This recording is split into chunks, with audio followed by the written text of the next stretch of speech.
Live from the 607, it's the Ocho Duro Parlay Hour, where we're talking everything going on in the world of sports.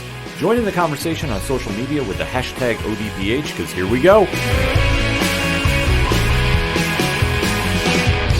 Instead of looking deep inside, every word I have to say, keep it simple. Welcome back for an all-new edition of the ODPH podcast, better known as the Ocho Duro Parlay Hour. What is going on, everybody? Thank you so much for joining us this week. My name is Ken M. Joining me in the studio, as always, you know him. He is the co-host. His name is Padawan J. I just want to come out at the start of the show. Any issues or complaints about this show should be directed to Vincent Kennedy McMahon. Facts. Well, we'll be deep diving in on that a little later in the show. And conspicuous by his absence yet again, your coach, my coach, the coach, Coach Duffy. Pad, where did we get the last text from him from? He's down in Tampa, Florida. Allegedly, he was one of the zombies we saw on WrestleMania Backlash on Sunday. I thought that was him. Yeah. The one over on Hardcam. Yeah. Oh, that explains a lot. Yeah, I think he was one of the ones that ended up pulling John Morrison into the depths of hell. That's our coach. You definitely want to interact with him. Along with the rest of the panel, you can find all our links, the TeePublic store, Parlay Points, new blogs are coming, and so much more at odphpodcast.com. Definitely head on over there, join the conversation on social media. We are extremely active on Twitter. We like to interact with everybody because we have a lot to break down in the land of sports. So let us get diving in. Kicking off this edition of the podcast, we have to recap a new champion in the lightweight division of the UFC. This past weekend was UFC 262, live from Houston, Texas. On pay-per-view, we did the live reactions on twitch.tv/607podcast. We now know who is the heir to the throne left by Khabib, who vacated it after putting on the impressive run that he did. Pad, let's break down the card, shall we? Yeah, and just before we get into breaking down the card, I got one little thing to say to Dana White. And this isn't in any, I'm not calling him out. I'm not taking a shot at Dana White. Just something I want to say. At the post-fight press conference Dana had, I know at one point he said that top to bottom, this was a great card. Sir, all due respect, were you watching the same card we were? Because you go back and if you were watching the live stream we had on twitch.tv/607podcasts, we were all very critical of the third fight in this card, that it was a snooze fest. Yes. I would say by and large, card was good. The exception being that third fight, because that third fight, legitimately, if I had not had a energy drink, would have fallen asleep. It was a rough one to watch because the fights leading up to it were definitely on point. So, yeah, you look at just the prelims alone, submission, TKO, split decision, submission. Yeah, Jacare's arm got broke. Yeah, Jacare's arm got broke. Then you lead off the main card, knockout, unanimous decision. So that was a hot card. It was a hot card, too, especially the knockout going on with Barbosa and Burgos. I earned them both $75,000 with the Fight of the Night award. And rightfully so, because that's how they kicked off the main card in the featherweight division. And Edwin Barbosa looked on point. He looked very good. Him and Burgos were going back and forth. This was a battle that, in front of a live crowd, and I can't stress it enough, when the fighters are back in front of the live crowd, they're definitely trying to leave it all on the table. An announced crowd of 16,005. Yes, and Houston was definitely loud for him. They were bringing the action back and forth. And Barbosa won with one of the weirdest strikes we've seen because it was a delayed knockout. Yeah. And we've seen this before when fighters have thrown liver kicks. Yeah. Like Dennis Seaver used to do this all the time. I'll say if you go look on the subreddit r/MMA, somebody put together like a short compilation video of some that have happened through the years, and like it happens, but it's not very common. No, it's definitely not very common. So like I say, you've only seen that happen in the liver kicks. That's the only time I've ever seen it. But Barbosa hit him with like an overhand right. Yeah. And you saw Burgos got back. He's standing there looking like he's ready to scrap. Yep, he took a couple steps back, and all of a sudden you see the eyes roll up in his head, and he drops. Yep. And Barbosa goes and finishes the fight, so it was a solid win for him, especially being in the featherweight division where I figured he'd be running through more competition at this stage. I mean, Barbosa, we all know from the lightweight division, has a highlight reel that will be forever shown throughout the UFC and MMA. Uh-huh. KO. So that being said, I expected him to do a lot more, but he's back on the winning ways in the featherweight division, so a long way to go up from there. Yeah, so because I'm just looking at the featherweight division rankings. Currently, he is ranked number 9. He's up 4 spots from his previous ranking. Ahead of him, he's got Dan Ige, Arnold Allen, Josh Emmett, Calvin Kattar, Chan Sung Jung, Yar Rodriguez, Brian Ortega, Max Holloway, and then the champion is Alexander Volkanovski. Yeah, so a couple more fights. He could put a win streak together. He can jump right in there. A couple more highlights like that one. Shit. Oh, absolutely. But that's what he needs to do, because in the featherweight division, I know it gets overlooked a lot for the lightweights. Yeah. 145-pound division. Not the sexiest division. It hasn't been. I mean, obviously, we've gone through the champions of Jose Aldo, and obviously Conor McGregor has been the champion there, Max Holloway, and now Alexander Volkanovski is there.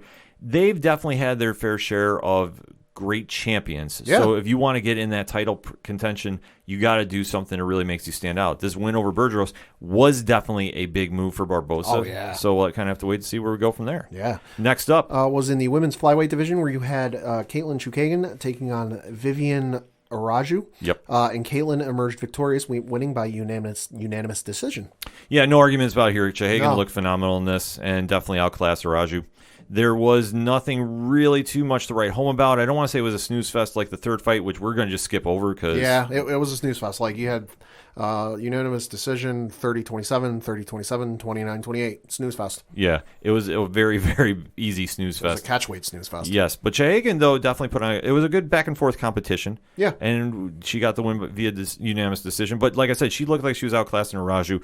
Chukagian was just making all the points matter where she did. And like I said, she dictated the pace a lot. Yeah. So when you do that, you're going to win those easy decisions. And I don't want to say easy decisions, but when you read them on the judges' scorecard, you're like, okay, how'd they come about this? Well, if you watch the fight, it definitely was. Yeah. We've already talked about the third fight. We're just glossing past that because, trust us, It's not good. It's not good, and we are not going to sit there and waste your time about that. I'd rather get deep diving into the co-main. Mm-hmm. So That was in the lightweight division, where you had Beneil Darouche taking on Tony Ferguson, and Beneil Darouche emerged victorious via unanimous decision. All 3 judges scoring the fight 30-27.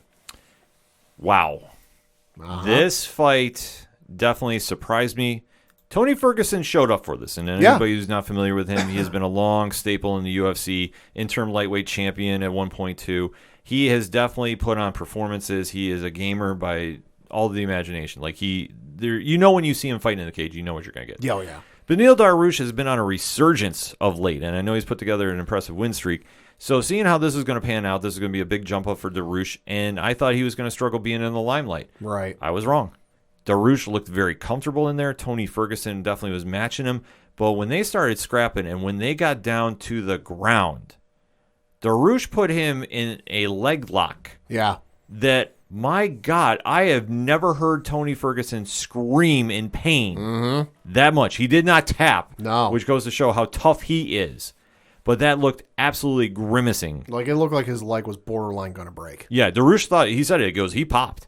But Ferguson did not tap. He weathered the storm of it, and he was getting that knee yanked out of his socket. I mean, you just look at the stats. In total strikes, Darouche had 76 to Ferguson's 37. Significant strikes, it was 23 for Darouche to Ferguson's 15. And then Darouche had 3 takedowns to Ferguson's none. Sub-attempts, it was 1-1, and then 1 reversal on Darouche's end. But definitely one-sided. But no, like you said, I have no idea how Ferguson's A, leg didn't snap, and B, how he didn't tap. Yeah, it's absolutely mind-blowing to me. Like, I thought that he was going to tap, and there was no shame in it, too. Like, I want to say, this was a deep leg lock that Darouche had in him. Like, this was nothing to be ashamed about in any which way, shape, or form. No. And now the question goes, all right, Darouche is definitely going to get a bump up in competition.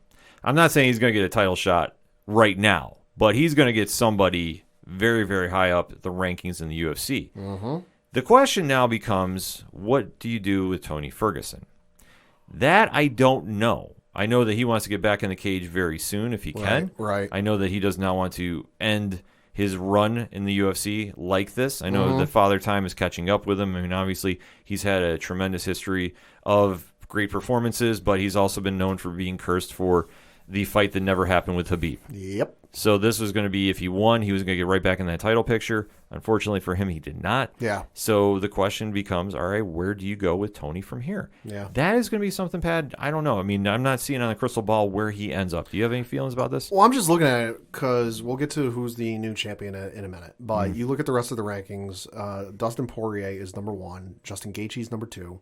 Darush has jumped up 6 places, and he's now in the number. Wow. He's number 3 position. That's a huge move. I didn't think he was going up that high. Michael Chandler is current number 4. Conor McGregor number 5. Tony Ferguson number 6. So I'm thinking, just because I know basically 1 through 6, pretty much everyone's locked up and tied up with other things other than Chandler and Ferguson. Why not have him face Chandler? Chandler could be an option. I could definitely think that has a good possibility for him. I don't necessarily know if they want to have him up in that range because, I mean, obviously, with a new champion in the lightweight division, there are a couple moving pieces that I think they're having their eye on for being contenders right now. Right. I think, unfortunately, Tony has had some bad luck being on a losing streak. But he's faced the top of the top, though. Losing to Justin Gaethje is no slouch. Losing to Charles Oliveira is not a bad thing. But now the question becomes, he did take a very big fall in the rankings. I mean, obviously he was at 5, now he's at 6. But for him, that's a big fall, in my opinion. In the most stacked division in the UFC, that's a fall. Yes. And Darush, I didn't think he was going to shot put it up that high. Because for where I'm sitting about this, Ferguson had been on a losing streak. I thought Darush, had he won, would get a bump up. He was at 9. I thought he'd get a bump up to about 7, maybe 6. Right. No way did I think he was going to fly up to 3. No, yeah, but you got to figure he's now jumped past Dan Hooker, Rafael Dos Anjos, Tony Ferguson, Conor McGregor, and he's now, and then also Michael Chandler. That's absolutely mind-blowing to me. Like, just reading this is insane. But I don't do the rankings. Like I said, I thought it was a good win for him, but Ferguson is a name, but he's not like a big name right now currently. Right. Once you've had a couple losses, I mean, unfortunately, perception is reality. Yeah, and the other thing, too, we got to remember with the rankings is they matter as much about as AEWs do. Oh, that's true, too. I mean, that definitely is when they want to make some fights happen. And it's not a knock against Darush. This is not a slight against him at all. I'm happy he got moved up because this was a great performance by him. And this is probably the best I think I've seen him fight. I just think that it's going from 9 to 3 is a big jump because it's not like he took out the number 2 guy in the division. No. He took out the number 5, who had been on a losing streak. Yep. So it's a feather in your cap, but it's not exactly like a giant feather. Well, I think the name value will sell it alone. But for him to get up there, well, we're going to be breaking down after we could talk about the main event where everybody's going to kind of flame out here. Yeah. Because, I mean, there's just so many fires you can go ignite here with them, so it's just a matter of where you want to light that flame. And for Ferguson, I think you got to keep him around the 7, 8, 9 range. You know, if he's going to make a run, put him against one of those guys. Yeah, and the thing of it is, though, is like we said, if he loses, another title contention is likely not in the cards. Yeah, I don't think... Unless he goes on a ridiculous run. Yeah, I mean, I would not mind seeing him fight Islam Makhachev. Yeah. Makhachev, I think, would be a great fight for him. I think he's already booked, though. I think I was reading that he might have a fight lined up ahead of time. But if not, I think that's a fight you do as well, too. Because if Ferguson wants to remain amongst the elite, that's where you put him. So we'll have to wait and see about that. Yeah. But let us switch now to the big fire in the table, so to speak. The one that brought everybody to the dance. The lightweight title. Yeah, so this was for the vacant lightweight title between Michael Chandler and Charles Oliveira. And Oliveira defeated Michael Chandler via TKO 19 seconds into the second round. Wow. But this was all about, wow, what an amazing fight. I don't even care it was 2 rounds.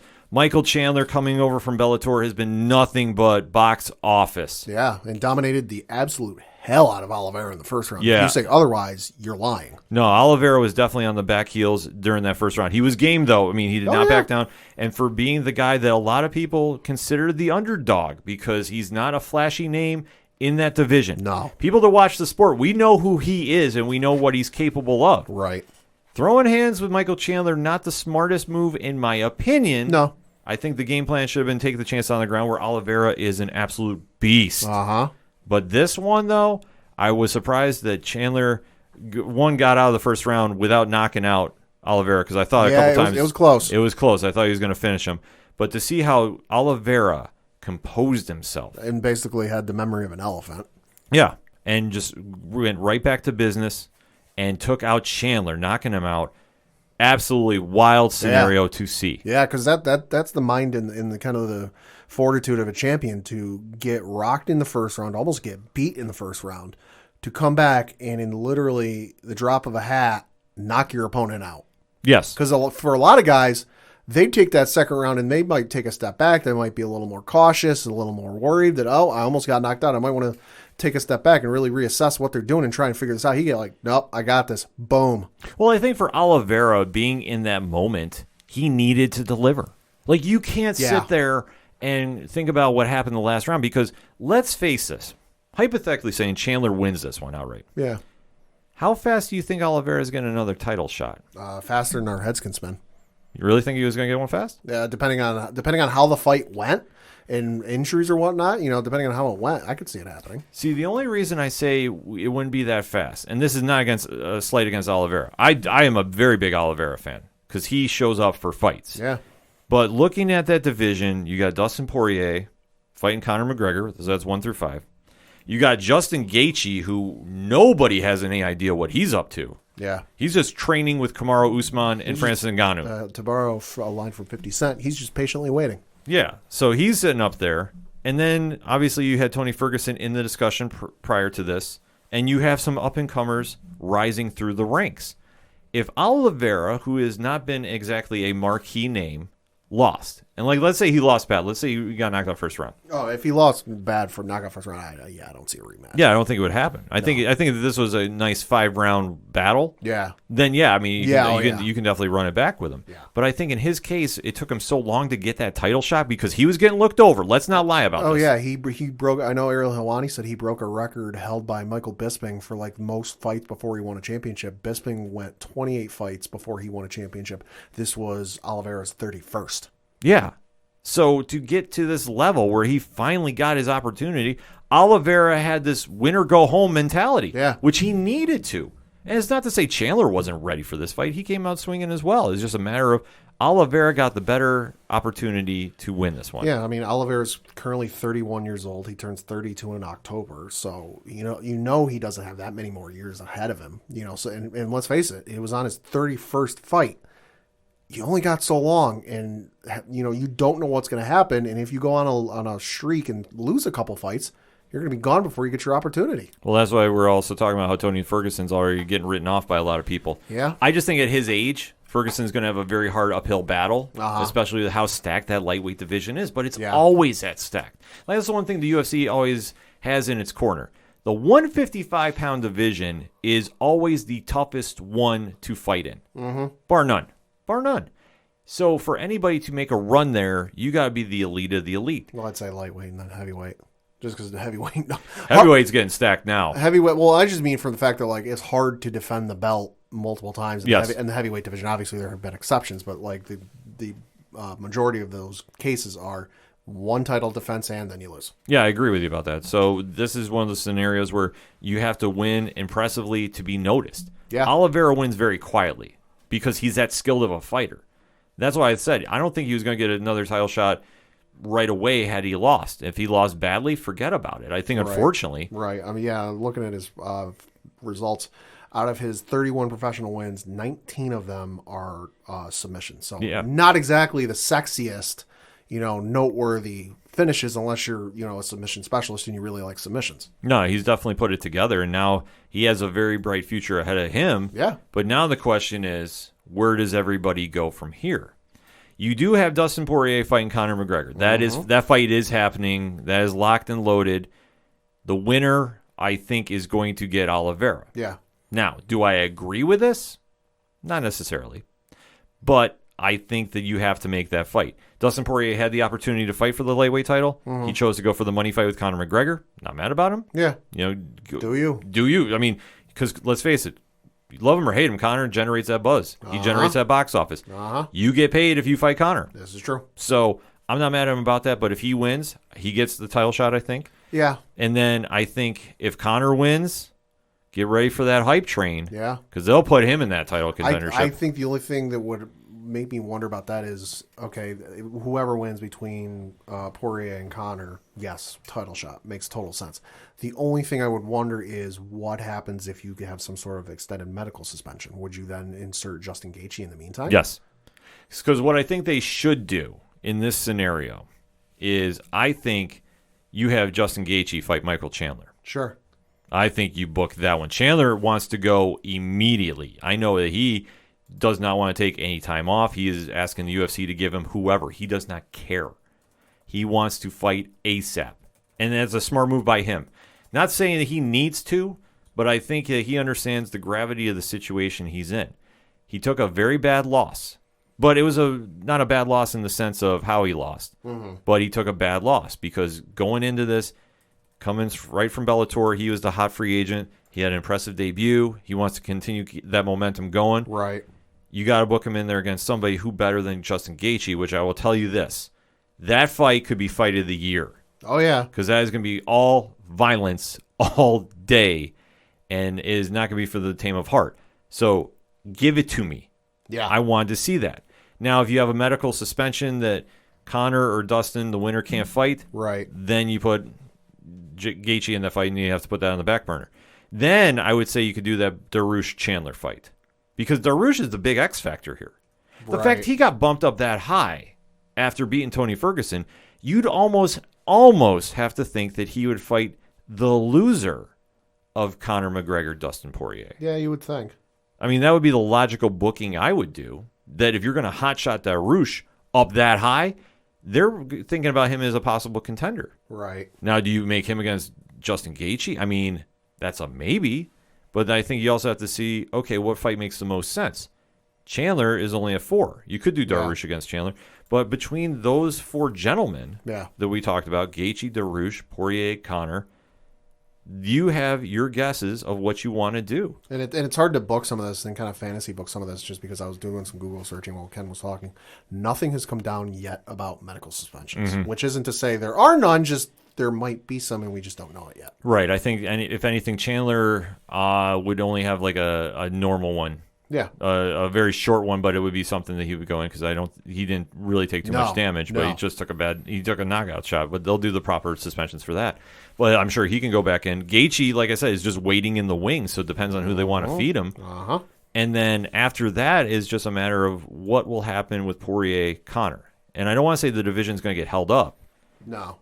But it kind of is. Yeah, it kind of is, but that's just the situation, the hand they've been dealt. Yes. And I think that they'll make a quick turnaround pending how that fight ends. It's held up now, but once you get 1 or 2 fights done and then then it kind of, the logjam is gone. Yeah. Because, I mean, other than that, like I said, I put Gaethje in there in a heartbeat. Oh, absolutely. I think that he's definitely well-deserved that title shot. And then to see what they want to do with Conor and Poirier, I fear they're just going to hotshot Conor in there because Conor. He's Conor. And not to say he's not worth the title shot. But I know for everybody that's criticizing Chandler about getting the opportunity, look, Chandler's a former champion from another federation who came in and absolutely destroyed Dan Hooker. Mm-hmm. And he was one of your top guys in that division. I don't know what he was then. He's still in top 10. He's still in top 10. I think he was 4 at the time, and Chandler came in and just ran through him like a buzzsaw. Chandler deserved that title shot. Oh, absolutely. So it's completely fine for him to say, and he was saying even in the post-fight presser, within a year I'll have that belt. I believe he's him. Focused on it. I believe him too. I think he's definitely going to be champion within a year. I just don't know when because we got to see how these fights shake out. But there's so much uncertainty for the UFC lightweight division. This is why I love seeing that you don't have a division held up by Conor who's going to box. Yeah. And that drama that goes on with it. And obviously with Khabib now in the rear view mirror watching, everything go by. For now, which I don't listen. Khabib for me is like Favre was in some of those later years after he left Green Bay. Like, I will not believe he's retired until he hits the age of 50. And even then, I won't believe it. The only fight I think that he would come back for is Nostradamus. Well, he'd fight Dog. I think he'd fight Dog in a heartbeat. I think he would fight Conor. Because it's an easy payday. Listen. It sells itself. I would say this to Coach if he was here right now, too. Khabib would maul Conor. Again. Uh-huh. And he would do it for 5 rounds just for fun. Uh-huh. No belt. Yeah. You don't have to put anything on the line. He would come in and just... He'd do it for free. Yeah, he'd do it, and then he'd just drop the belt in the middle of the ring and say, I'm going home again. I just want to let you know your champion is a paper champion, in my opinion. Yeah, he'd do it. He would? Because Connor was kind of somewhat respectful and somewhat polite about it for a time. And then that facade lifted, and he talked his talk. Well, the amount of bad blood they got, and listen, you can say whatever is about hyping up a fight. Habib is a different cat. He does not get down with that kind of stuff. No, he's not. So the fact Connor did that would be the only fight to make Habib come out. And if Connor hypothetically wins, let's say he gets the shot against Oliveira and wins, if he even hints about fighting Habib, he's gonna mention him, but without mentioning his name. Yeah, but he does. Like I said, he's gonna see if Connor beats Oliveira, if Connor beats Poirier, and then goes on to fight Oliveira and beats Oliveira, I can see him being like, "Oh, I'm a better champ than Habib." I can also see him going, "Oh yeah, I'm a better champ than that other guy." Oh yeah, he'll do something. Who decided to win and run away. He'll do something, and I tell you what, he does not want to have Habib come back because Habib will maul him. It won't even be close. This is a Habib with time off, who's rested, who's healed. And the fact that you want to set him off to come back, listen. That's a hand. That's a mouth you don't want to stick your hand in. No, definitely not. But there's going to be a lot of questions that will be getting answered over the next couple months with the UFC. But we have a new champ in Charles Oliveira. I'm excited about that. And we have to see where the chips are all going to fall after this. So ODPH Society, we're asking you, how do you think UFC 262's fallout is going to go? Do you think Justin Gaethje is now going to get the title shot against Charles Oliveira? Or do you think Poirier Connor is going to dictate everything and then the fights are all going to take place? Let's do matchmaking, shall we? We're going to take a quick break. We'll be right back. Welcome to the Wednesday Pull List, your friendly neighborhood geek podcast hosted by two old friends. My name is Lex. And I'm Simon. Come check us out for all your comic book reviews, collectible news, and all your geeky nerd news that you're looking for throughout your week. Dropping new episodes every Wednesday at 10 a.m. Check us out on all our social media at Wednesday Pull. Back for another segment on this edition of the ODPH podcast, and in time to talk some wrestling. Wrestling! So this past Sunday night, we had WWE Wrestlemania Backlash. Well, just drop the WrestleMania from that next year, please. But it's WrestleMania Backlash. I mean, Backlash, just saying Backlash was already implied because it's the very next pay-per-view after WrestleMania, so it makes sense. You don't really need to say it. But they might just start doing it like SummerSlam Backlash. Great Balls of Fire Backlash. Yeah, the greatest pay-per-view of all time. Uh-huh.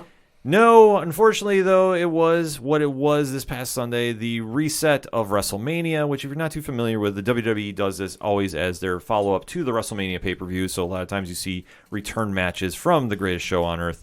And this one definitely was a mixed card. Yeah. No, a lot of people online were very debating about what they thought of it, so we're going to break down the card, give you our opinions about the WWE's return to pay-per-view. So Yeah. Here we go. Yeah, so the first match we had on the card actually took place on the pre-show where it was Sheamus, who is the current U.S. champion, had an open challenge basically to the entire locker room, and Ricochet decided to answer the call, and Sheamus emerged victorious, defeating Ricochet by pinfall to retain his U.S. championship. Match was what it was. I thought it was good to finally see Ricochet on something that wasn't main event. I agree. I didn't even remember he was on the roster. Yeah. How sad is that? Yeah, no, very sad. And I just one bit of issue with the match. The ending was funny where he took Sheamus's hat and coat, but I thought he was turning heel. I'm not going to lie. Like, he started attacking. Like, match is over. Sheamus is standing. I'm victorious, holding up the belt, holding up his arm. And then Ricochet comes out and starts attacking him. And I'm like, oh, are we turning Ricochet heel? Okay, I'm here for this. And then he takes the hat and jacket and he walks away laughing. And I'm like, oh, he's just being Ricochet. Okay. Yeah, I figured he was either trying to do his best Jake Paul with the Floyd Mayweather take the hat thing. That, you know what, that might be likely. I hadn't considered that. Yeah, that came to mind the minute I saw that because I thought he said, got your hat. I'm like, oh, no. Yeah, no. I completely forgot about that. That seems more likely. Yeah, but Ricochet, though, it was good to see him back. He looked in great shape. Yeah. For being the first time I've seen him in a long time. And I know they had a rematch on Monday night, Yep. which was very good, albeit, though, I thought Sheamus blew his knee out. they did a Spanish fly from the top rope, Yikes. and he landed like awkwardly, like it came down before his body. Oh, yeah. And just you saw him immediately grab it. So I don't know what the severity of it is moving forward. Albeit though Ricochet took one of the nastiest bro kicks to the face I have seen, because I was like, okay, that might have been a receipt. I don't know. I'm just my opinion watching at home. Yeah. But this match did what it was supposed to do. I mean, obviously a quick hype match to get everybody watching at home excited for the night. Yeah, so then the main card started, and the first match you had on was for the Raw Women's Championship, where you had Rhea Ripley defending her belt against Asuka and Charlotte Flair in a triple threat match, and you had Rhea Ripley win to retain her Raw Women's Championship. Okay. Love this match. That match was better than I thought it was going to be, because I was really nervous. It was, it was going to be LOL, Charlotte wins. Yes, that was why. I was happy to see Rhea win. We'll say Charlotte's 101 Dalmatian / Cruella outfit was cool. Yeah, it was. As somebody who grew up watching those movies and enjoying those movies, that was cool. It was cool. I mean, the rest of the match, though, they did miss a couple spots here and there. Yeah. I know Asuka looked really out of place for the double pin. Say more and more people are growing aware to Charlotte's ongoing moonsault problem. Yes. So I thought that did take away from the match a little bit, but this one, they definitely had good chemistry together. I just didn't think it was like a 5-star match like we've seen. But it wasn't a barn burner, but it was better than I thought it was going to be. Yeah, I mean, it wasn't a 1-star match by any means. No, either. It was somewhere that I was just happy that WWE kept Rhea with the belt, because I was fearing. Yeah. We're going to go with Charlotte again. Yeah, because Vince relying on the old hands, and who better than a Flair? Yeah, and there's nothing against letting Rhea run with the belt. I mean, she is going to be the cornerstone of your women's division for her and Bianca Belair are going to be the two major stars of those divisions moving forward for many years to come. And to see Rhea get that time, that now she can build on a feud with Charlotte instead of like what happened egregiously last year at WrestleMania where Rhea lost the NXT title. I mean, this is going to be something that I think that they can definitely help move forward. So I didn't really have too much of an issue with this match. I mean, like I said, it wasn't exactly an amazing match in comparison to some of the others on the card, but it definitely wasn't the worst. No, I'm, like I said, glad Rhea won. It's smart to have her win and have a good run, because let's face it, Asuka, she's in WWE now. I don't know anything, and this isn't me insinuating anything, but you don't know when she's going to decide, all right, I'm good, I'm done, I want to retire or leave WWE. In Charlotte, let's face it, I wouldn't put it past her to get a couple movies and then go on to do Hollywood stuff. Well, it's always been talked about that she's got the Walking Tall project. Yeah. That is based off the Rock's movie. I know it's a remake from one way back when too. So I know she has that lined up. I don't know the scheduling for that. Right. I mean, Charlotte's probably going to tie her dad's title record within the year or something crazy like that. But like I said, she's probably not far off going to Hollywood and doing that stuff. So you need to build these stars, because let's face it, at some point, probably very soon down the line, Charlotte's not going to be there to walk through the doors and save you. Mm-hmm. And they're on the right path, though, with Rhea and Bianca Belair. So like I say, and a completely stacked NXT women's division that is the best in wrestling right now, bar none. Yeah. But that being said, it was a good win for Rhea. Yep. And let's go on to the card. Yeah, so the next one was the matchup for the SmackDown Tag Team Championships, where you had Dolph Ziggler and Robert Roode, or I guess as they're called, the Dirty Dogs, which is a weird team name. Yeah. I don't care how you spin that. That's weird. Defending their belts against Dominic and Rey Mysterio, father-son duo looking to become the first team in WWE history, the first father-son team to win the Tag Team Championships, although I'm probably sure there's been some other instance in history that they're just not acknowledging. I don't know. Somebody probably look it up. Yeah. But I guess there was an angle that was done on Friday where Dominic was attacked by the Dirty Dogs, and he was hit with a plastic wrapped something. I forget what exactly it was, but everyone was like, oh no, that large object that was wrapped in plastic and made so that it won't hurt anybody. And they threw it at him, and he wasn't medically cleared to wrestle the match. And I'm thinking, oh, are we going to get a fun, one night call up for Rey Mysterio, tag him in? Maybe somebody from NXT, give them the rub. Roderick Strong, of course, quit. And I was thinking maybe Yeah, we haven't seen Roddy on TV in a long time. I was thinking maybe Roddy would show up because he quit, quote unquote, NXT. We haven't seen him. Maybe he shows up and teams with Rey for one night. But no, Rey decided to take on the Dirty Dogs. 2-on-1 handicap match. And I'm sitting there going, and it's going along. And I was like, Dominic's going to Paul Pierce this, isn't he? And for those who might not know, NBA playoffs, I forget what year, 2008, 2009? Something like that. Paul Pierce was, quote unquote, injured. Of course, we know that's not the case now. Yeah. Left, came back, and I'm like, Dominic's going to Paul Pierce this and come back and like, oh, hey, I'm here with you. And sure enough, he did. And you had Dominic and Ray defeat Ziggler and Rude to become your and new SmackDown Tag Team Champions and to become the first father-son tag team champions in WWE history. So this match was what it was. Yeah, it was. I'll be honest. I had zero interest in this match. It was okay. It was okay. I mean, the thing about SmackDown's tag team division is It's lacking. it's probably the worst part of their show. And SmackDown has been on fire lately. So to say it's the worst part of the show, I'll say for a show where you've got the Street Profits, who are a very good tag team, who came up as a tag team, it's a little odd that you're having a feud for your tag team belts between, let's face it, I know Ray and Dominic are father-son, so there is that chemistry, but they're still a thrown-together tag team going up against a thrown-together tag team. yeah, it definitely is a weird thing to see. And I mean, the Dirty Dogs are thrown together. It's a terrible name. I hate saying that. Terrible. I forget why they even explained it. And I don't want to know. I just don't even care. Like, I'm sorry. I want to see Robert Roode back with the robe and coming out to Glorious. Yep. Anything else is not doing anything for me. Unless you pair him with James Storm. Then I'll be okay. Oh, all right. But obviously there's contracts involved, X, Y, and Z, blah, blah, blah. But this match, though, like you touched upon, I mean, coming out, doing the Paul Pierce and Dominic, I'm sorry. I just don't think he's ready for the main roster. No. I wouldn't mind seeing him in NXT. I wouldn't mind seeing him get a little more reps down there. Yeah. Because I think that he's thrown into a lot of situations Uh-huh. that he's learning on the fly, but when I see him in the ring, I'm not inclined to watch. And I mean, the smart thing at least they're doing is, I agree with you 100%. He should do a run in NXT. Hell, even NXT UK. Why the hell not? yeah, that would you be know, something. I'd be okay with that. But I think the smart thing they're doing is they're putting him in feuds with veteran hands that you know will make him look good. Because let's face it, who the hell on that I won't even say roster, who the hell in that company sells better than Ziggler? Yeah, exactly. Bar none. Putting him in a match with veteran guys who know what they're doing can make him look good. So, putting him in a feud with Ziggler and Rude, and then before that was Seth.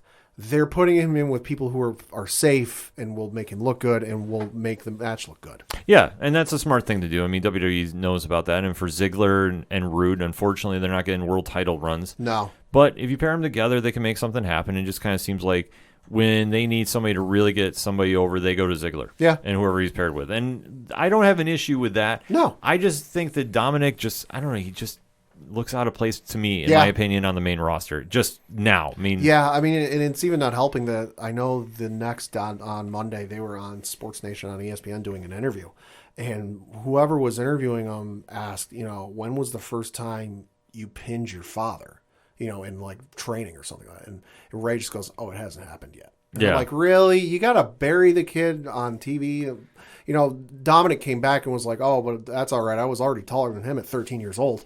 yeah, I mean, they're going to definitely do something like that because, eventually they're going to have a match. Yeah, probably Mania at some point. Yeah. Which you know what it'll probably be? It'll probably be like It'll be Ray's retirement it'll match. be a win or you have to retire match. Yeah. But I can't be too mad about it, No. though. I mean, Ray's done amazing tenure in his entire I'll wrestling say career. the list of things Ray hasn't done is probably non-existent at this point. Right, and I do love he came out as Batman and Dominic came out as Robin doing a Yeah. little cosplay there. Yeah. So I'm cool with that. Yeah. Like I said, just the tag team division needs a lot of work in SmackDown, but they look like they might be in the right direction with the Usos back. So we'll Yeah. have to wait and see on that. Yeah. Next up, Was between The Miz and Damian Priest in a lumberjack match, and this is either the funniest match you've ever seen or the match that set the industry back 100 years. So Damian Priest was taking on The Miz in a follow-up from their matchup at WrestleMania, minus John Morrison, minus Bad Bunny, and it was a lumberjack match. All right, makes sense. We'll see how this goes. We found out earlier in the night or earlier in the day, Dave Bautista, of course, one of the stars of the upcoming Netflix film Army of Zombies. Army of the Dead. Army of the Dead, thank you. Army of the Dead said that, "Oh, sorry, I can't be there, but some of my friends will be there." And I'm thinking, are we going to have a I was thinking maybe some co-stars. Yeah. Obviously, Dave, very busy guy these days. I figured, well, maybe some of the co-stars from the movie will make an appearance. Maybe even Zack Snyder himself. Who knows? Yeah. Because they WWE likes to do that backstage, the stars show up. Sure. They're involved. I'm thinking, maybe we'll get some co-stars. Was not the case because John Morrison and Miz concoct a plan. They're like, we got to go talk. You got to go talk to the lumberjacks. We got to get them in our favor. You know how lumberjacks are. They're fickle. You never know what they're going to do.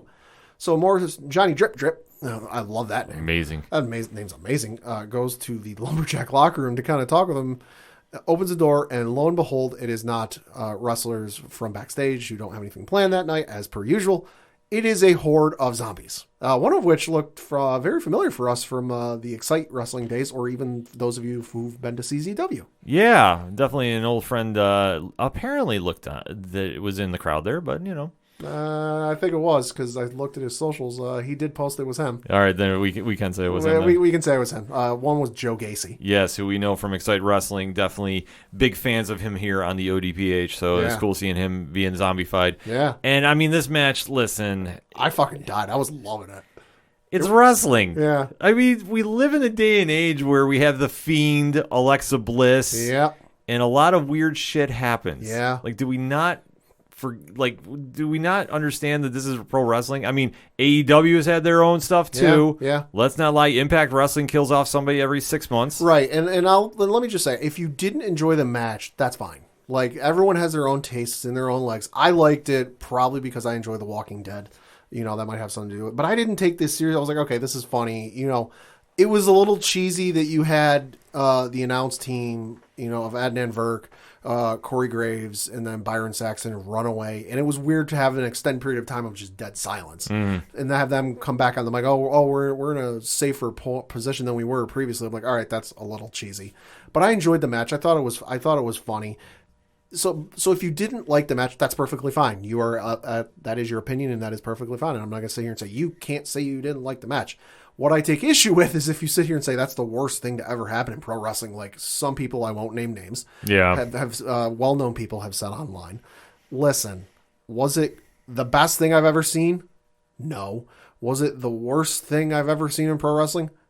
Hell no. To sit there and say this was the worst thing, this person said this is the worst thing I've ever seen in pro wrestling. Somebody replied to that person, said, really, the worst? He's like, I didn't enjoy it, but I wouldn't say it's the worst. And this original person goes, really? Name me something worse. I mean, and that's a long list that you can start at a lot of places. I think starting with certain people on a forklift. Oh, yeah, forklifts match. A certain turkey coming out of an egg. Yeah, I was going to say, there is a long list, and it does not matter what company you do. They're all guilty. Mimosa matches. Yeah. Just saying. Yeah. I mean, it is something that you experience Punjabi prison matches. Yeah. Kennel from Hell. Yeah. I mean, there has been a lot of bad ideas in pro wrestling. And Jinder is world champion. Jinder was already world champion. He was not bad. He was okay. I mean, David Arquette is world champion, even though we're big fans of David Arquette. What was it, Hogan and Jeff Jarrett? Yeah, I mean, that you start getting into like the different bad ideas of what was going on. I mean, obviously that whole bash at the beach. There's more to it, but that was still bad. Oh yeah, it was just bad ideas. When you talk about bad creative, yeah, there's a whole list. Like I said, Impact kills off somebody every 6 months. Yeah, this is true. Just watch the programming. It is what it is. But like I say, this match was what it was. Puzzled why it happened. And unfortunately, we're now getting reports The Miz tore his ACL. Yeah, so he could be out for the foreseeable future. Reading from an article courtesy of Fightful.com, quote, The Miz could be sidelined for the foreseeable future. According to Dave Meltzer of the Wrestling Observer, The Miz suffered a torn ACL at WrestleMania Backlash in his lumberjack match against Damian Priest. It was not confirmed if Miz suffered a full tear or a partial tear. It is not confirmed how long Miz will be out of action. So the article goes on to say, Priest landed on Miz's knee awkwardly during the match, and Miz was selling the knee throughout the bout. Priest ended up picking up the victory. Following the match, a horde of zombie lumberjacks swarmed on Miz and, quote, ate him alive. Miz was obviously not seen on WWE Raw. Morrison dedicated his match against Priest to Miz. So, yeah, Miz, how severe the injury is kind of determines how bad it is. If it's a partial tear, we're looking at maybe 4, 5, 6 months, although probably on the shorter end, because let's face it, these athletes are freaks in nature and come back in very short amounts of time. Looking at you, John Cena and the torn pec. Yeah. If it's a full tear, that's 9 months to a year. And at 40 years old, that's not good. It's not good, but he'll definitely come back in some fashion, though. Like I say, it's just one of those weird moments that happen. And if everybody's worried about, well, they didn't come out as zombies, listen, it would just take Bray Wyatt to do some magic on the screen and everything goes away, or Alexa Bliss, like one of the two. Like, they could really write that off. It was just they were trying to pump the movie for whatever it was, and here we are. Yeah, and I do appreciate Miz's tweet, though. He did send out a tweet yesterday about noon. He says, guys, I feel great after last night's match. Promise. And it's a photo of him in his wrestling gear zombified. Oh, that's awesome. It's pretty funny. He's smart about his social media. Yeah.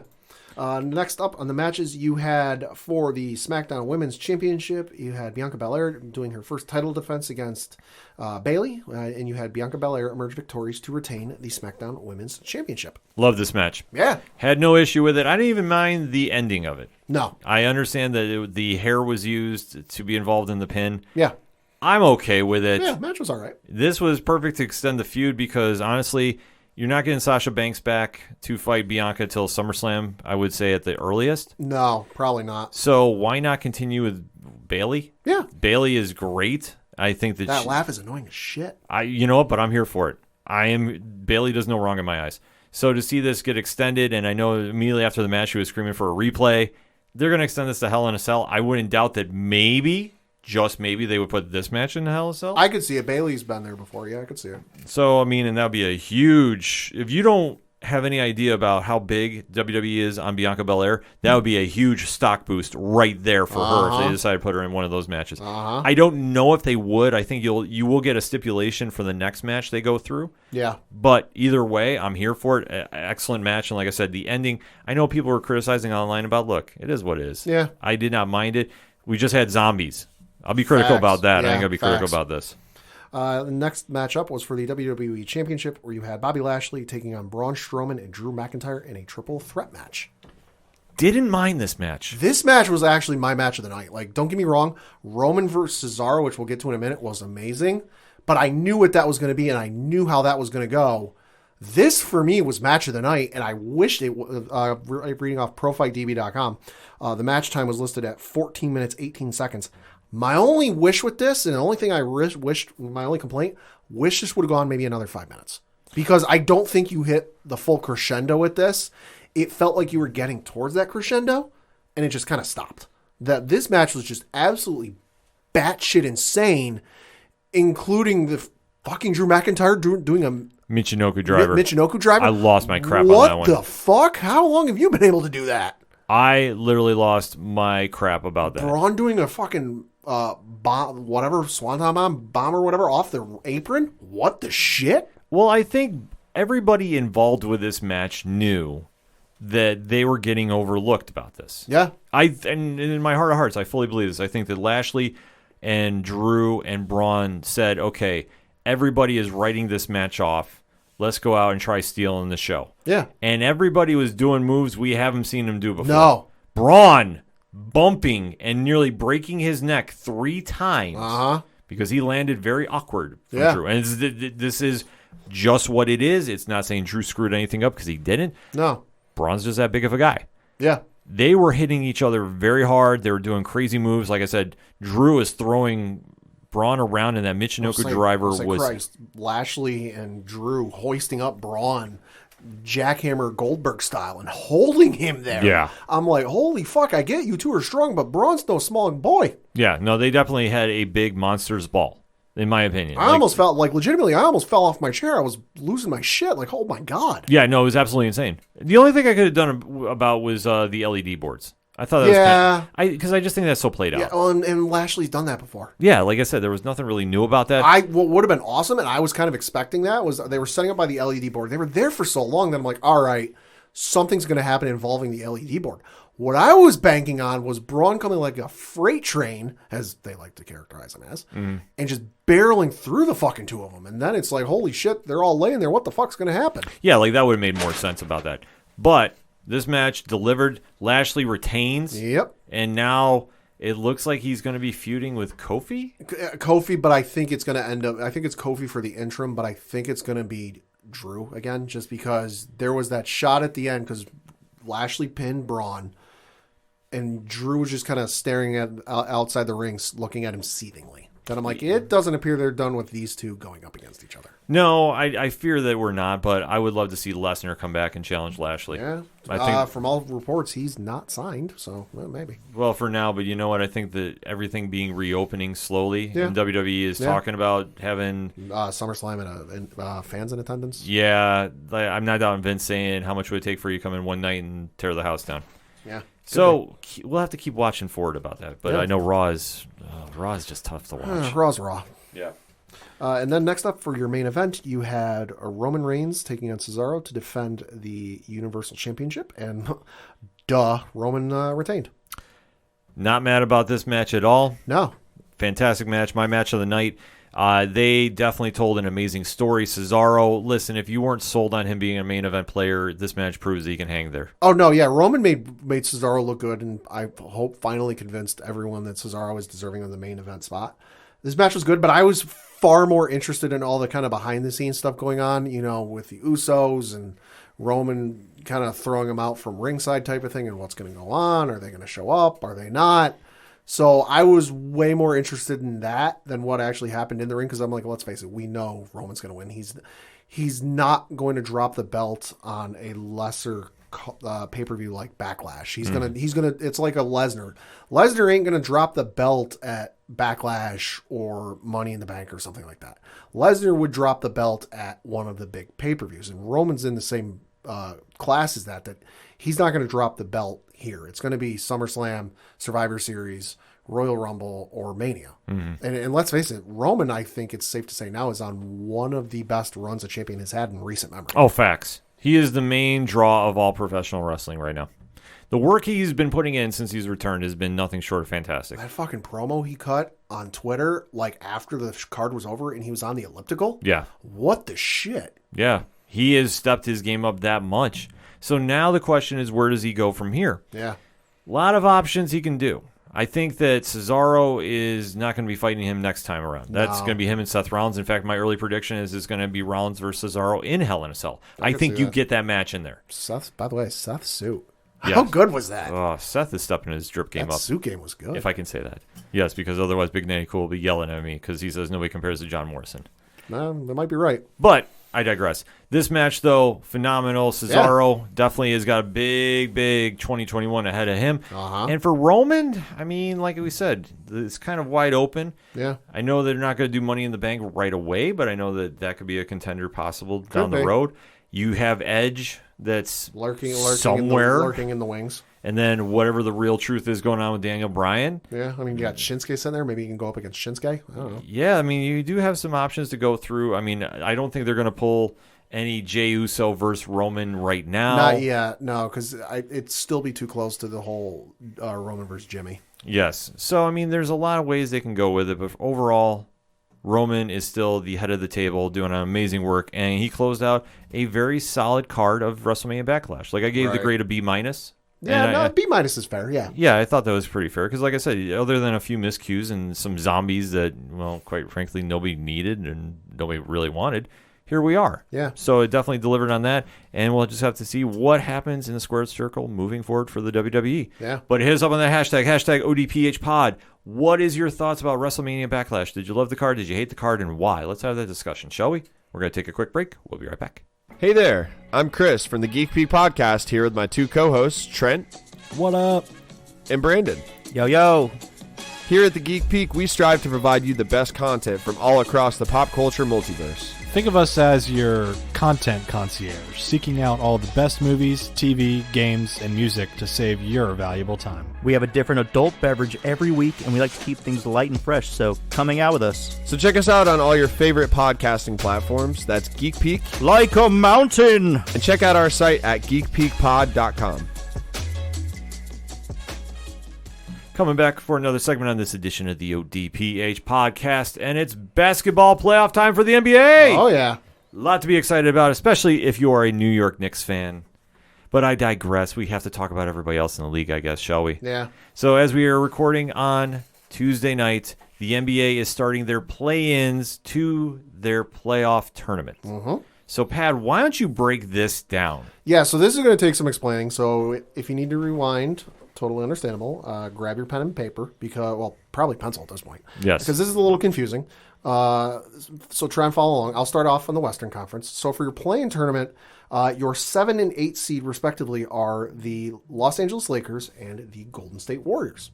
Your 9 and 10 seeds are the Memphis Grizzlies and the San Antonio Spurs. Now, with the Lakers and Golden State Warriors series, whoever wins that series goes on to the first round in the NBA playoffs and will face the number 2 seed Phoenix Suns. The loser of that series will move on to the next round of the play-in tournament. Okay. So then with the Memphis Grizzlies and the San Antonio Spurs, the 9 and 10, the winner of that series will move on to the second round of the play-in tournament. The winner of that series will then move on to face the Utah Jazz in the first round of the Western Conference playoffs. So then over on the Eastern Conference side for the play-in tournament, you've got the Boston Celtics and Washington Wizards as the 7 and 8 seed respectively. And then you've got the Indiana Pacers and the Charlotte Hornets as the 9 and 10 seeds respectively. And again, with the 7 and 8 seed, Boston and Washington, whoever wins that game goes on to play the Brooklyn Nets in the first round of the Eastern Conference playoffs. Whoever loses that matchup moves on to the next round of the play-in tournament. And then with the Indiana Pacers and Charlotte Hornets series, they move on to whoever wins that series moves on to the second round of the play-in tournament. The winner of that second round game moves on to face the Philadelphia 76ers in the number 1 seed in the first round of the Eastern Conference playoffs. That's so confusing. Yeah, like at first when I heard LeBron and others complaining about this, I was like, I didn't see it in front of me, so I didn't kind of fully grasp the whole concept. So I was like, what's the issue? Like the NCAA does this every year. What's so confusing about this? But now actually seeing it in front of me, I'm like, yeah, okay, this is kind of confusing. And I just don't get, in my opinion, why we're giving out participation trophies. Yeah. Like this is what it feels like. I understand last year when everybody's at the bubble and you had to finish out making something of the season, and I get that, and it made sense there. Mm-hmm. Now, everybody's been playing at their home arenas. Yep. It is what it is in the current setup. So I don't feel that we need to have a million other games just to come in to make a 7th and 8th seeds. I'm sorry, like it seems excessive to me just to say, hey, thanks for coming. To me, it feels like what baseball did last year, where and I know the NBA did something similar, but that was because they started and stopped. Baseball went and did an expanded playoffs with their setup too, but this year they've gone back to the normal allotment of teams in the playoffs. Mm-hmm. I imagine this might be something similar where they're trying it out for this year, see how it goes, see how the fans react. And if they react poorly, which it appears they might be, they go back to the way it normally is. Well, my argument about it is this. You look at the teams that are in the 9-10 range. Yeah. Sub 500 records. Yes. So looking at the Eastern Conference, you bring that up. The 7 seed Boston Celtics are 36 and 36. The Washington Wizards are 34 and 38. Pacers are 34 and 38. And the Charlotte Hornets are 33 and 39. Out west, the Lakers are 42 and 30. Golden State's 39 and 33. Memphis is 38 and 34. And then the San Antonio Spurs are 33 and 39. So, with the exception of 3 teams, they're all sub 500 records, if I did my math right. Why? Like I say, that just doesn't make sense to me. To be fair, that was also the case with the playoffs last year, where like half of the most of the Western Conference got in, and some of them were at sub 500, and the same with the East. Yeah, I mean, so I get that for that perspective, but I'm just sorry. Like this is not doing anything to make me get really excited. Like even if the Knicks were in there, right? Like at a 9 or 10 seed, I'd be like, thanks for showing up, guys. But if you're not at a 500 record, like we're just having extra games, which makes no sense other than for TV ratings. And you know what? Listen, I'm not mad about watching a game, so I'm not going to be complaining too much about it. I just don't get it at this stage. I mean, if you're doing it for ratings, there's only 2 matchups I think of this that give you the ratings you're looking for. Obviously, Lakers, Warriors. Oh, yeah, that's going to be money tomorrow. Because that's win or go home, 10 p.m. Eastern Standard Time. That's a big game. That's not a best-of-7 series. That's a one-game series. Yeah. And then the other one is Boston-Washington. Outside that, okay, yeah, Indiana and Charlotte are going to draw in their respective markets, but I don't think the country at large is going to give a you-know-what about that matchup. And then on the other side, you got Memphis and San Antonio, which, again, in their respective markets, they'll draw. They'll care. Mm-hmm. Me, personally, I'm not going to watch those games. No, I'm not going to be too excited about it, especially with Boston losing Jaylen Brown there for the season because he's got to get wrist surgery. I mean, it takes a little off. I mean, don't get it wrong. I love watching Russell Westbrook play for Washington. But other than the Warriors game, I don't really have any interest because it's Warriors, Lakers, it's LeBron versus Steph Curry. Well, LeBron, if he's able to play, because he did roll his ankle the other night. Again. It's playoffs. Like, in my opinion, if it's the season is on the line, LeBron will show up. It's just what percentage of LeBron is going to show up. Right, but still, just him being on the court, I think will be enough to inspire that team. But this is another situation where it's like, okay, he's definitely not going to be ready for a long run in the playoffs. No. That's why the Lakers are in this position, because they've had a bad run of injuries this entire season. Yeah. Same thing for Golden State. So obviously we do know the storyline there, though. I mean, they've been well documented between LeBron and Steph throughout the years. This is going to be box office to watch. Doesn't matter how bad the teams are. It's still LeBron versus Steph Curry. This is true. And like I said, even if LeBron's on the sideline, he's still going to motivate those guys, and they're going to leave it all on the court. So that will be a fun game to watch. Yeah. As for Memphis and San Antonio, listen, I go with my guy JT down in East Coast Avengers, Dom, and all those guys down there too. You know they're big Memphis fans. I think Memphis is going to run away with this too. I would imagine so. Like, don't get me wrong, Popovich is still coaching San Antonio, but it's not the San Antonio team of old. Yeah, they're not the San Antonio team of old. I'm sorry, they're not. Memphis is hungrier. They're going to definitely show up for this one. And then looking at the Hornets Pacers, I mean, honestly, I'll flip a coin. Yeah. All right, Charlotte. Sure. That's what I'm going to go with on that one. Sure. And like I said, had the injury bug not bit the Celtics, I would have taken them. Yeah. But I'm going to say that Russell Westbrook will show up for the Wizards, and they'll take him there. Yep. And then we get to the rest of the brackets now. Yeah, so out west in the first round of the playoffs, you've got Utah facing whoever ends up being the 8 seed. And then you've got the Phoenix Suns taking on whoever ends up being the 7 seed.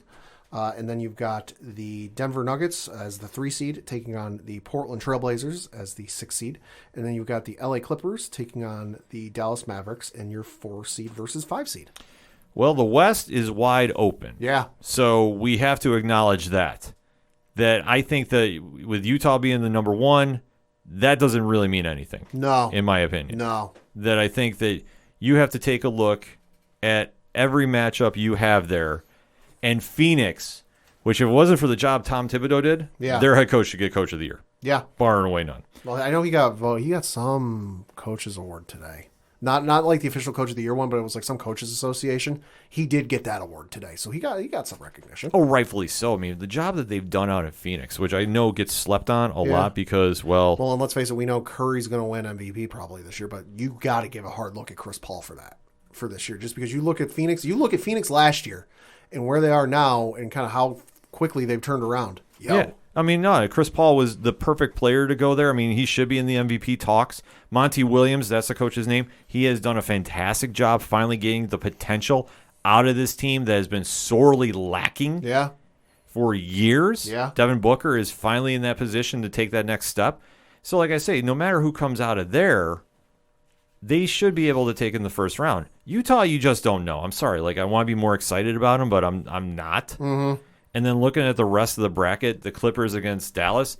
Listen, if Luka is not on point for Dallas, they'll be one and done. Mm-hmm. I fully think so. The Clippers, as inconsistent as they are, it's still Kawhi Leonard. It's still Paul George. True. So you know you're going to get something out of them. And then I'm not down to a 6-3 upset. No, Dame time in the playoffs. Don't sleep on it. No, definitely not. And Denver has had its fair share of injuries as well. So, I mean, you can't honestly sit there and say, oh, well, this is how it's going to play out. No, I think that you will have a 6-3 upset there. Yeah, now that matchup's going to be fun. And then the one I'm really looking forward to is whoever ends up playing Phoenix in that first round. If it's the Lakers, if it's the Warriors, I don't care. We're getting a best of whatever it ends up being between the two teams, and that's going to be fun. Oh, it'll be fun. Like I think the Lakers ultimately take that game. I just don't think that the Warriors are built for it this year. I think they'll bounce back next year. I think they'll be in very better shape next year. Probably. But for right now, no. I'm sorry. I'm not going to go out on a limb and say that. I don't see it happening. And like I say, that's probably the biggest wild card of anything there. Let's say it's not like years past where it's kind of top 2-3 teams. You're like, all right, one of these guys are going to end up in the conference finals. This year, you don't really know. No, there's no clear. It's not like the Lakers last year, where it's like, yeah, they're the class of the West. Everybody else lockstep behind them. Mm-hmm. It's really wide open. No, it completely is. And I mean, to flip the coin to the East. Listen, I'm going to go out on a record here. Brooklyn needs to win and go to the finals. They need to win the whole damn thing. They don't need to just go to the finals. They need to win the whole damn thing. See, I don't think they're going to win the finals, but I agree with you. They have to get there because I will go out on a limb and say this. If they get to the second round, and I'm sure they will. I don't care who's coming out between Indiana, Charlotte, Boston, Washington, however it flips and gets set up that way. It doesn't matter to me. Brooklyn is getting out of the first round. Well, they play either Boston or Washington, whoever wins that game. Right. So they'll run through them. They're going to run through them. That's why I said, like, it doesn't even matter. And like I say, looking at the brackets too, it's how they even have it broken down is very confusing watching the screenshot here. But Brooklyn's going to run through them. That's the overall thing. It doesn't matter. And I would even say the same thing in the East too, with Philly being the number 1 seed. Yeah. Your playing games don't matter. No. Your teams are not built for that run. Those two teams are. Doc Rivers and the job he's done with Philly, tremendous. So that being said, you got to look at the second rounds. Now, I'm going to say this without being a homer pick. I'm taking the Knicks over Atlanta. Okay. I think that legitimately Tom Thibodeau is going to have the guys going. Randall's playing like an MVP. And I think that there's a new energy for the Knicks that we have not seen in many, many years. I know Coach and I go on about this rants all the time, but let's be very honest about this.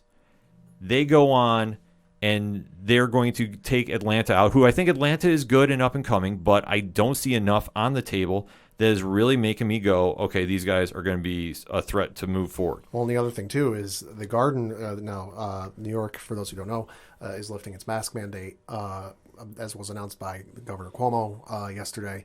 That lifts on Wednesday. He did say yesterday on Twitter, quote, "Congratulations to the New York Knicks and Brooklyn Nets on making the playoffs.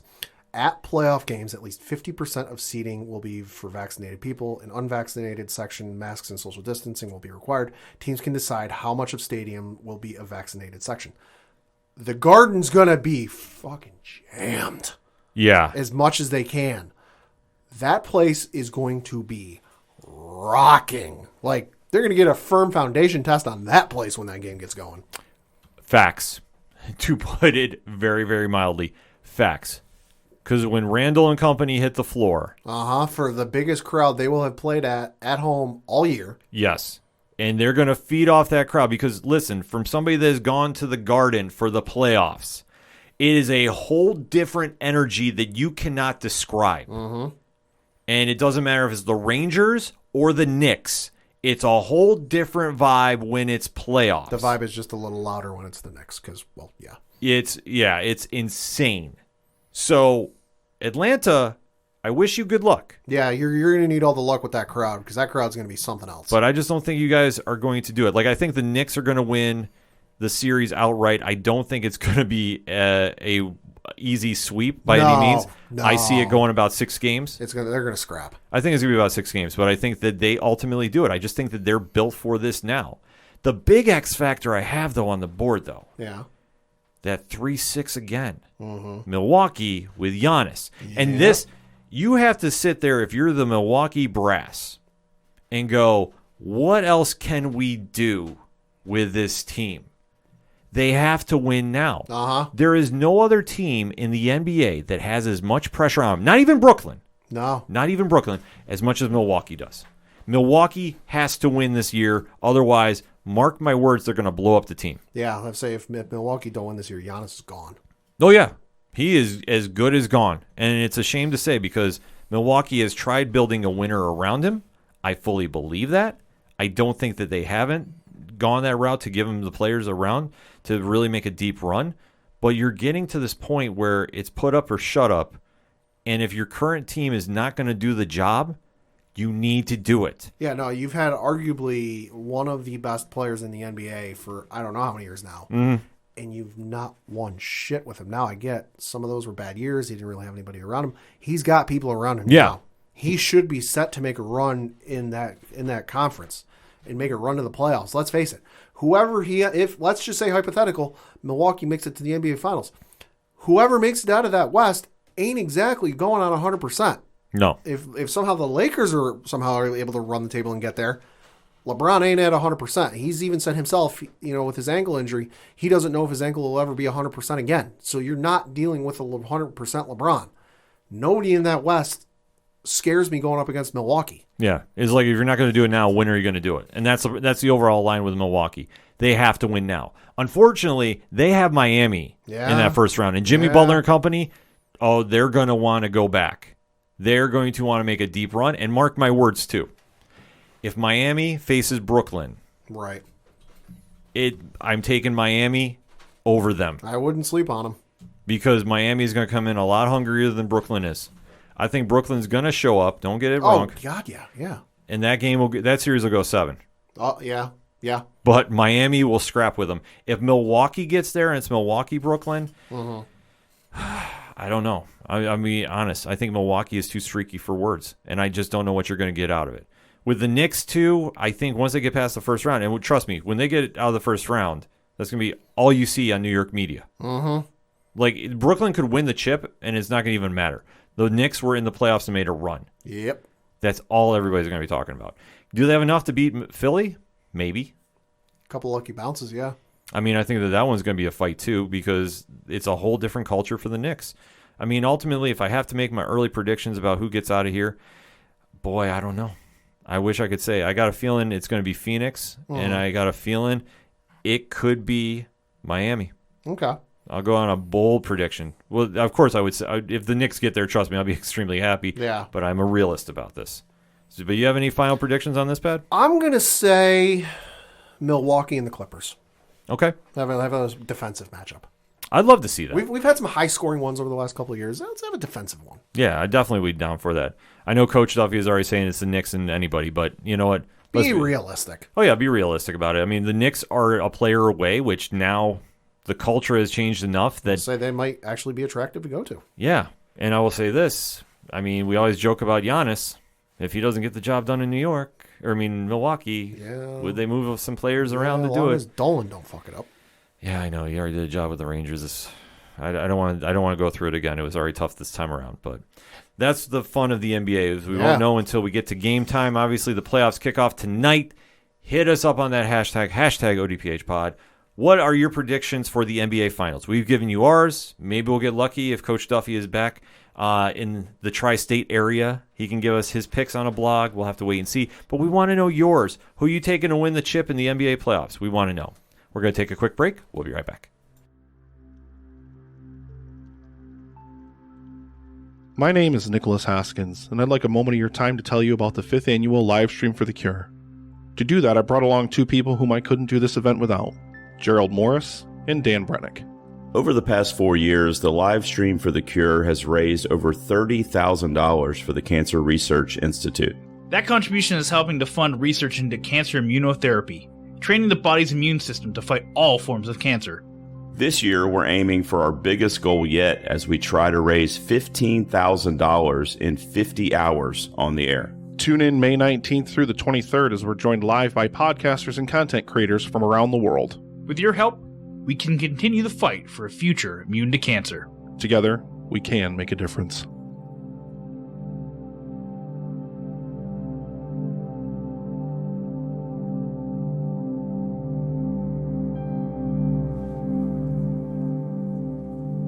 Coming back for the final segment on this edition of the ODPH podcast, and we have a local minute, we got to say. Yeah, we do. Gotta mention, shout out to Binghamton Rumble Ponies. Season's still ongoing. Admittedly, start of the season, not good. No. They're currently 1-10 and in last place in their division, which is not good. But gotta give a shout out to them because their first win, I think, can be attributed to the luck brought by one Brian Wolf. Hey, you know and love if you've been in the 607 area and you hear his music every week on the show. Attended his first game of the season this past, I believe it was on Sunday. Went to a game on Sunday, and the Ponies happened to win their first game of the season. So, Brian, you're not allowed to leave the state of New York, and you have to go to every home Ponies game. I think he'd be okay with that. Did a phenomenal job, too, at Ransom Steel Tavern, too. Yeah. Definitely shout him out about that as well. Yeah, so, and back with the Rebel Ponies looking at their schedule this week, they are playing away at Erie all this week and return home to play Akron for the next series the following week. More information, bingrp.com. Right on. So let's round these bases and take the show home, Pad. What you got? Got something to talk about. Baseball but it's baseball and documentary related. And I saw this news and I went, oh, holy shit, yes, give this to me now. Okay. Reading from an article from SI.com, quote, ESPN Films has announced a new 6-part documentary series that will profile former Yankees star Derek Jeter. The film, currently titled The Captain, is set for a 2022 release. According to the film's release, the series will tell the story of one of the greatest icons of modern sports and reveal the man behind the icon. The documentary series will use Jeter's journey as a vessel to tell a larger cultural story that explores race, family, community, rivalries, and more. The heartbeat of the project is candid access to the man who helped restore shine to a team, a city, and a culture, close quote. The film is being executive produced by Spike Lee, Mike Tollin, Mandalay Sports Media, XL Media, and Connor Schell in association with the Players Tribune and Major League Baseball. Emmy winner Randy Wilkins will serve as its director. So give this to me now. If it's anything like The Last Dance we saw with Michael Jordan, which the producers behind The Last Dance are working on this as well, this is going to be amazing. Sign me up. I'm all here for this. So definitely super excited about it. Yeah. And like honestly, can't come soon enough. No, definitely can't come soon enough. And if they delve into anything with A-Rod and Jeter, I was gonna say that's gonna be fireworks right there. Woo-hoo. That's gonna be absolutely insane. You thought the stuff with Rodman was nuts in The Last Dance? Wait till you hear the backstory with Jeter and A-Rod. Not even ready for it. Not even ready. Well, quickly, I got a couple things. Now, one, Stanley Cup playoffs are going on, and since the Rangers are not in there, anyone but the Capitals. Yeah, anybody but the Capitals. And the Penguins. Yes. So we're not really rooting for anybody in the East. I'm just going to put it out there right now. Except Tampa Bay. I don't mind them because they're like Rangers South. Yeah, that's not wrong. But according to NHL.com, here's how the brackets are winding up for your run to Lord Stanley's Cup. Colorado is up 1-0 in their series against St. Louis. Okay. Minnesota's up 1-0 in their series against those Vegas Golden Knights. Toronto and Montreal have not played yet, and neither has Edmonton against Winnipeg. Okay. Flipping over those Capitals that Pad mentioned, well, they're in the playoffs against Boston. Fuck them. This is like the less of two evils here. Can we have them both knocked out? Because I don't like Boston either. They're currently tied 1-0. But you know what? This is the problem. When the winner of that is going to face the winner of the Islanders and the Penguins. Ugh. So it's like the Islanders by default. No. I know, like I can't willingly get down with it. But you know, they're up 1-0 against Pittsburgh, so I guess anybody but Crosby I'm cool with. And then Carolina is up 1-0 over those Nashville Predators. Go whoever wins that series. Yeah, I'm okay with that. I don't really struggle with that one as much. And Tampa Bay is up 1-0 on Florida. So definitely stay tuned to that NHL.com for more information about it. We will be kind of chiming in here and there. But honestly, like when the Rangers aren't in, I'm just not engaged. It's all Blue Shirt Nation or nothing. When the Rangers aren't in, that means I get to keep years on my life. Yes, because trust me, they've taken a good 7 or 8 off mine, at least that I know of. And to close out, we did get a press release from our friends over at AEW. So they are going to be partnering with Cinemark Theaters to host Double or Nothing pay-per-view events at select theaters on May 30th. That'd be cool. So if you're interested about watching their next big pay-per-view going on, definitely check your local Cinemark Theaters. That'd be cool, especially if it's on a giant screen. Yeah, they're going to be doing a giant screen purchase. Okay. According to the press release, and I will quote, building on a successful partnership, All Elite Wrestling is once again teaming with Cinemark Theaters to showcase the upcoming Double or Nothing pay-per-view event in live select theaters on Sunday, May 30th, beginning at 7 p.m. Eastern Standard Time. Fans around the country can experience the energy of Double or Nothing on the giant screen by purchasing tickets for $20 at Cinemark.com or on the Cinemark app. IMAX screen, IMAX sound. That's a pretty good deal. So if you're interested about doing that, definitely head on over to Cinemark.com. That's a cool thing to do if you're going to be watching wrestling. Yeah, definitely unique too. Yeah, we will have a little more to deep dive in on that pay-per-view next week, so we're going to hold off on that, but definitely something to check out if you're into All Elite Wrestling. So definitely thank you to them for sending us the press release. But that all being said, the music you heard on this edition of the ODPH is that of Brian Wolf. Now, we already talked about Brian came down to see the Rumble Ponies. This is true. He played a little live show at Ransom Steel Tavern, tore the house down. Very cool show. He was played a lot of new music. Oh. So Fair City Fire is on indefinite hold, and he has a new project in the works. I heard a couple new songs, definitely like I heard. Pat, if I want to know more about Brian, where do I go? ODPHpodcast.com. Right on. You swing on over to the music section. You can find out everything going on with Brian, and he verified all the accounts for us, too. So that is the latest and up-to-date, because he's a busy man. And be sure to hit him up to do that Nickelback cover album. Yes, I even mentioned that to him again, and he was like, I swear to God, Ken, if you even yell that out on my show, so I'm going to run off stage. You can also check out our friend Tom Jolu whose new single, which you've heard on the ODPH, is dropping this Friday on all streaming platforms, if I read the press release correctly. But better yet, Tom is going to be swinging by the ODPH studios next week for a special edition. Going to fill us in on everything going on with the new album. Super excited to see Tom come in. We might have a surprise guest or two, so definitely have to stay tuned for that. Definitely want to shout out Second Suitor, Yard Party, who we have not forgotten about that interview. There's something in the works, too, so I was talking to the gentleman from them, too, so I don't want to tease too much. But if the stars align, we got something big planned for them in the summer. Definitely shout out Floodlands and all the great bands you hear on the ODPH. You can also swing by the directory, which has friends of the show, organizational links supporting Black Lives Matter, and all the amazing pod groups we are in. If you're hearing the buzzing going on during the podcast, that is because it's the aPODalypse chiming in. It's the Inner Circle. If it is Tuesday, you swing on over to ARR Radio on Twitter, and you jump in the Podlift, and you find your new favorite podcast today, because the Apodalypse is represent every week on there. Definitely want to plug them out. Shout out to our guy Brian Wayne at Cheers to Comics. And definitely you can check out our friends over at 607 Podcast as well. Rich, Ron, Mike C, and of course Big Natty Cool. Still on Twitter, Pat. Oh, Lord. Everything going on with them can be found at 8122productions.com. And you can find also on the webpage, and I cannot stress enough about this event, going on this Wednesday, twitch.tv/607 podcast. No, it is twitch.tv/livestream for the cure.